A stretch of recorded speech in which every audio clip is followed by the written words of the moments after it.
That's not what it says. The words sliced through the air like a bullet. Conversation died. Crystal glasses hovered untouched. Every face around the massive dining table turned. Some curious, some confused, some furious. The voice didn't come from a lawyer, not a board member, not a translator. It came from the corner where the help stands. Maya Brooks stood still, her right hand clutching a silver tray of unopened wine bottles. Her posture perfect, her eyes locked on the sleek folder of documents that had just been passed to the Japanese guest of honor. The folder that held a $500 million deal. The folder that held a lie. Maya wasn't supposed to speak. She knew that. Everyone knew that. She was there to serve silently, invisibly. But when your grandfather teaches you a language most people don't expect you to know, and your mother raises you to never stay quiet when something feels wrong, you don't just stand there. You said the translation was identical, she added, her voice steady but not loud. But the Japanese version says something else. Something dangerous. Across the table sat Bryant Maxwell, America's favorite finance mogul. Sharp jaw, silk suit, teeth like white gold. The man had power, money, and charm. But what he didn't have in that moment was control because a waitress had just dismantled him with a sentence.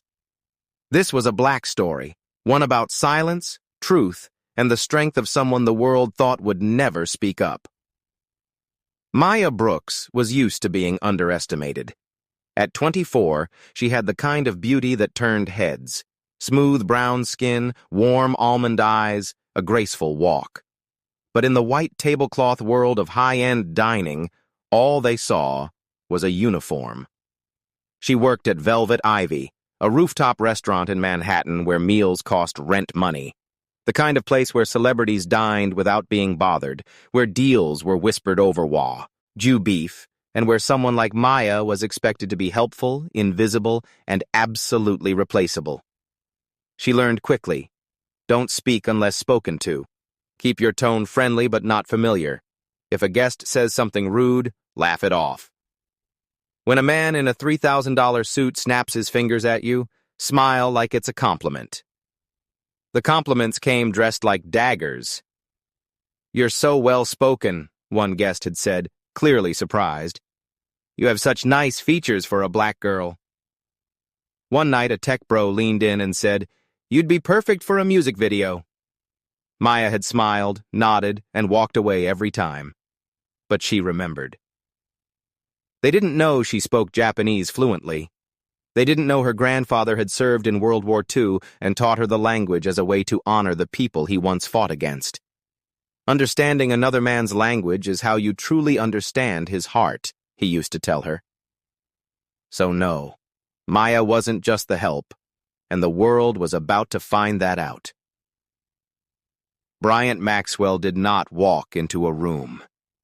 He conquered it. Tonight was no different. The private dining hall at Velvet Ivy had been cleared for a special event. One long mahogany table, 12 leather chairs, white orchids, everything curated perfectly. Maxwell entered with his entourage. He wore a navy custom suit that probably cost more than Maya's annual rent. His tie was red, always red, power color, calculated. To the world, Bryant Maxwell was a success story. Ivy League graduate, Forbes 30 under 30, self-made billionaire in fintech. But behind closed doors, he was different. Colder, sharper, hungrier. Maya had seen him before at the restaurant. He never remembered her. He never used names, just snapped his fingers and said things like, "Sparkling water, room temperature, not cold." Tonight he was hosting Kenji Nakamura, a quiet billionaire from Japan whose family controlled vast networks of logistics, real estate, and tech. Maxwell wanted his money. The plan was simple. Charm Nakamura, translate the contract, close the deal, and walk away with a $500 million injection into Maxwell Capital's Asia expansion. Maya had been hand-picked to serve wine and remain in the background. She accepted without question. Extra hours meant extra tips, and her mother's medical bills were piling up. What Maxwell didn't know was that tonight the silence he demanded would finally speak back. For Bryant Maxwell, the $500 million deal wasn't about money. It was about legacy. He wanted respect, the kind that only comes when your name is carved into the foundation of global finance. Maxwell Capital had been struggling to break into the Asian market. But if he could bring Nakamura Holdings under his wing, he wouldn't just enter the market. He would own it. The only problem, Nakamura was cautious. His lawyers wanted dual-language contracts reviewed line by line. Everything transparent, everything equal. So Bryant did what he always did when faced with a roadblock. He found a shortcut. He hired a freelance translator willing to make the English version sound vague, while the Japanese version locked in guarantees that favored Maxwell Capital. If the Asian market dropped more than 5%, Maxwell would gain administrative control over Nakamura's U.S. assets. Bryant paid the translator $20,000 cash. It's just protective language. He'll never read it. They trust the English version anyway. The documents were printed on thick ivory paper, bound in leather. Bryant would present them after dessert, as the final course in a carefully choreographed performance. What he didn't count on was that the one person who would actually read the Japanese version would be the server bringing the wine. And she would understand it fluently. The evening had been polished to perfection until the moment cracked. Maya moved with practiced invisibility, refilling glasses, responding to subtle nods, anticipating every need. As she approached the main table, one of Bryant's guests, an investor from Dallas, looked her up and down with a smirk. "She walks like she's auditioning for a music video," he said, chuckling. Another man chimed in. "She doesn't even know where Japan is on the map." Bryant laughed. "Just the help. She's not here to think. She's here to pour." Maya kept moving, face blank, eyes forward. But then she saw it. The contract. It was open in front of Mr. Nakamura. Her eyes scanned the Japanese text, and one line pulled her in. She froze. "That's not what it says." The words left her mouth before she had time to question them. Bryant's head whipped toward her, eyes narrowing. "Excuse me?" The table went silent. Maya stepped forward. "The Japanese clause, it says something very different from the English. It's not just a translation issue. It's misleading." Bryant stood, his chair scraping the floor. "You are a waitress. That's all. You pour wine and keep quiet." "I'm not playing anything," Maya said, steady now. "I'm telling the truth." Bryant's face flushed deep red.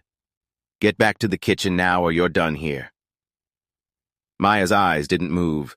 She looked past Bryant, straight at Mr. Nakamura. The room held its breath. Maya stood still, her hands empty now. Every eye was on her. Bryant was pacing like a caged animal.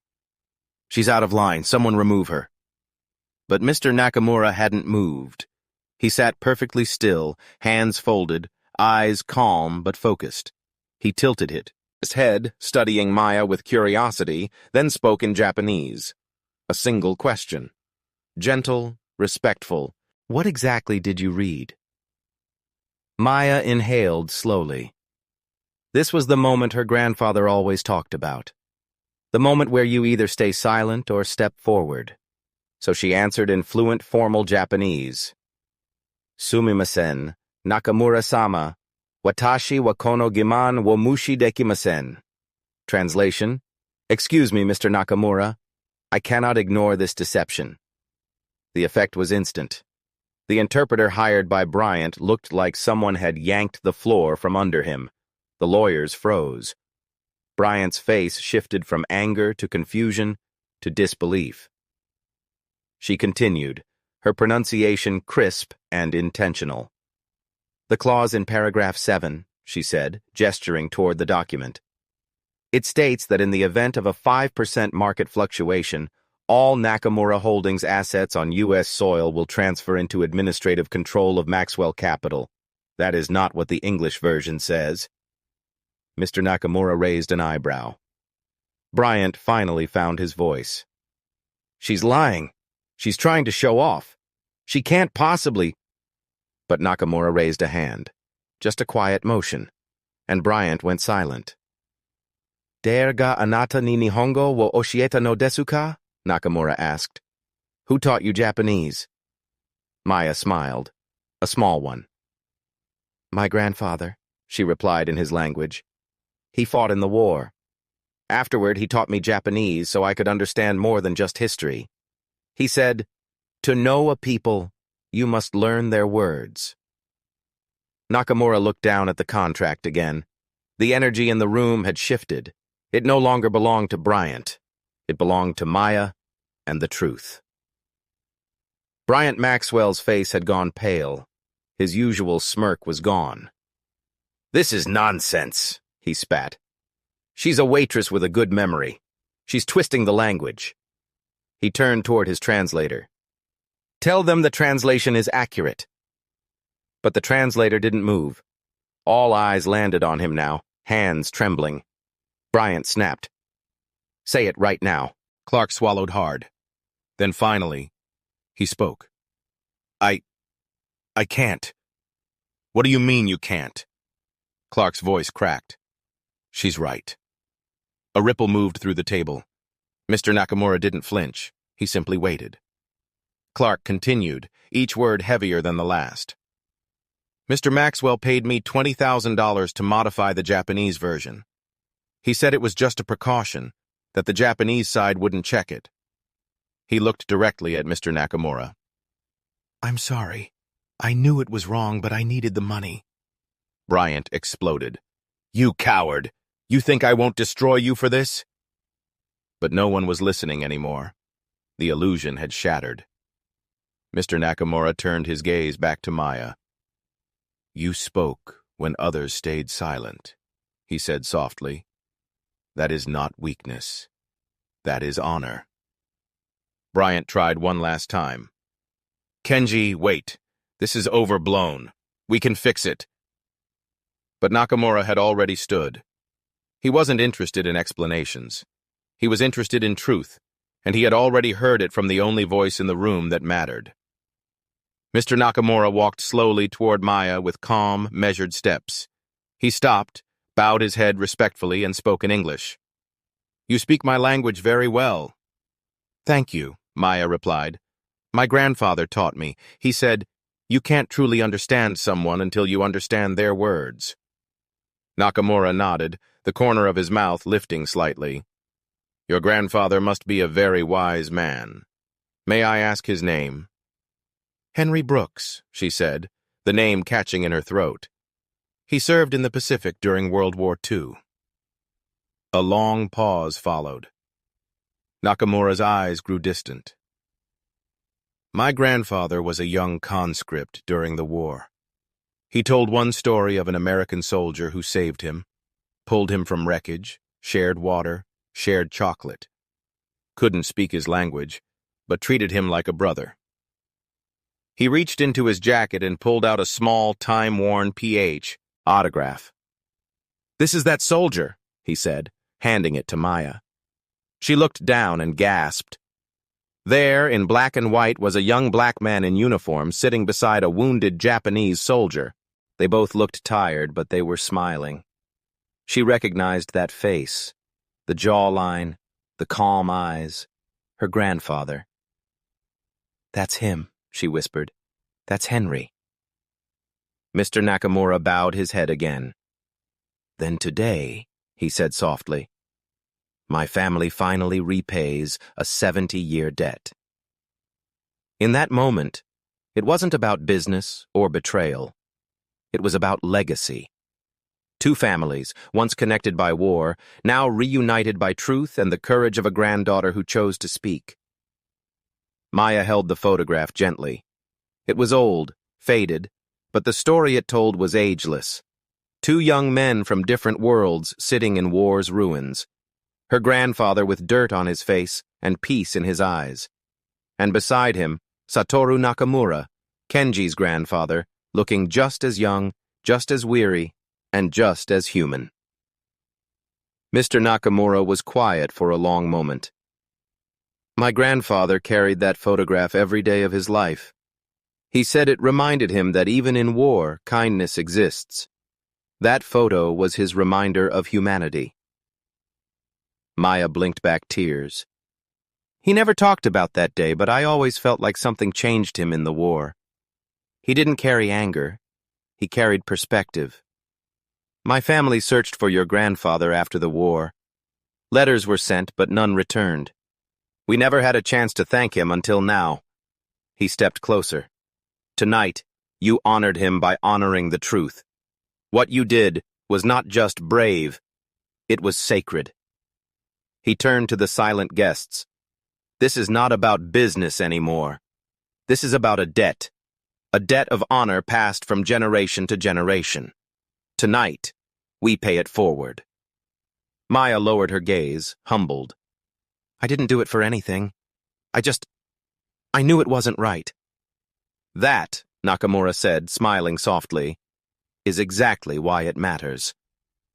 The girl who had been laughed at an hour ago, dismissed as just a waitress, had become the most respected person in the room, because true honor doesn't. To demand attention, it simply shows up when the world least expects it. Bryant Maxwell had built an empire on confidence, charm, and control, but on that night, all three left him. As Mr. Nakamura walked away from the table, the deal died publicly, completely. The story broke within 48 hours. A leaked recording, a translated contract, a transcript of Maya's exact words. The headlines were brutal. CEO accused of fraud. Waitress exposes deception. That's not what it says. Black server brings down billionaire. Maxwell Capital's stock dropped 22% in one day. Within a week, it had lost nearly half its value. Board members voted unanimously to remove Bryant as CEO. He was escorted out 2 days later. No press conference, no farewell speech. Federal investigators opened a formal inquiry. Clark cooperated in exchange for leniency. The bribe was confirmed. Bryant hired lawyers, but no respectable firm wanted his name on their books. He had lost what money could never buy back: trust, reputation, and the illusion of being untouchable. For the first time in years, Maya and her mother Gloria woke up without fear. No eviction notices, no final bills, no cold pit wondering if the lights would stay on. A week after the story broke, Mr. Nakamura personally called Maya. He thanked her again for her courage, then made an offer that left her speechless. The Nakamura Foundation would provide a full academic scholarship, any university, any program, completely covered. He also offered her mother a position in the Foundation's New York office, working in community outreach. Gloria wept when she heard the news. For decades, she had worked other people's dreams. Now, for the first time, she wasn't just earning a paycheck. She was building a future. They moved into a new apartment on the Upper West Side. 2 bedrooms, lots of sunlight, and a tiny balcony where Gloria grew herbs. Maya had her own room, her own desk, her own space to dream. She applied to Columbia University, majoring in international relations. Her essay was titled Truth in Translation, a story about 5 words that changed her life. She got in. Every morning after that, as Maya walked past the university gates with her head high and books under one arm, she remembered what her grandfather used to say. Sometimes the biggest wars are won without a weapon. Sometimes all it takes is one voice that refuses to stay quiet. On a quiet Sunday morning, Maya sat alone on their apartment balcony, tea warming her hands. She held the photograph Mr. Nakamura had given her grandfather and the Japanese soldier sitting side by side in a war-torn world. 2 men who should have been enemies, but chose something greater. From that single act decades ago came everything. A family saved, a legacy honored, and a voice, hers, that had learned the most important lesson of all. Honor is not about titles, wealth, or fancy contracts. Honor is what you do when no one's watching. When you speak up because truth matters more than comfort. When you help someone not because it benefits you, but because it's right. That's what her grandfather taught her. That's what her mother lived by. And that's what Maya had chosen to carry forward. In a world that still underestimates people, like her, young, black, working class, Maya didn't shout to be heard. She just told the truth, and she let the truth do the talking. That truth destroyed a billionaire's empire and built a new future for her family. Sometimes, the quietest voice carries the most truth, and sometimes, honor is everything.